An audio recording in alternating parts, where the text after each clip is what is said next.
राधानगरी तालुक्यातील कसबा तळे येथे कृषी विभाग आणि आत्मा यांच्या वतीने राष्ट्रीय खाद्य तेलबिया अभियानांतर्गत उन्हाळी भुईमूग हंगाम पद्धतीवर शेतकऱ्यांना प्रशिक्षण देण्यात आले। हुमणी कीड नियंत्रणासाठी पिकाची फेरपालट करणे, हुमणीचे भोंगे गोळा करणे, मेटामेटरायझम सेंद्रिय घटकांचा वापर करणे, सेंद्रिय खतांचा वापर करणे याविषयी शेतकऱ्यांना प्रात्यक्षिके दाखवण्यात आली।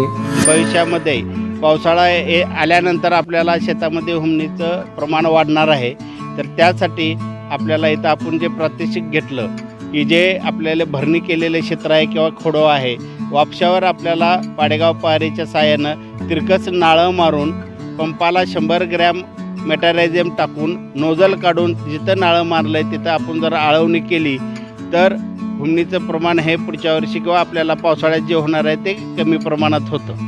किती प्रकारचे शेतावर हुमणी आढळते? सध्या आपल्या कोल्हापूर जिल्ह्यात बघितलं तर 23 प्रकारचे भोंगे आपल्याला हुमणीचे आढळतात की त्याला आपण हुमणी म्हणतो। डॉक्टर सुधीर सूर्यगंध यांनी चारा, आरोग्य, दूध, भाकड काळ व्यवस्थापन या विषयावर शेतकऱ्यांना मार्गदर्शन केले। तर तालुका कृषी अधिकारी एकनाथ गुरव यांनी तालुक्यात हुमणी पकडण्याची स्पर्धा घेण्यात येणार असल्याचे सांगितले।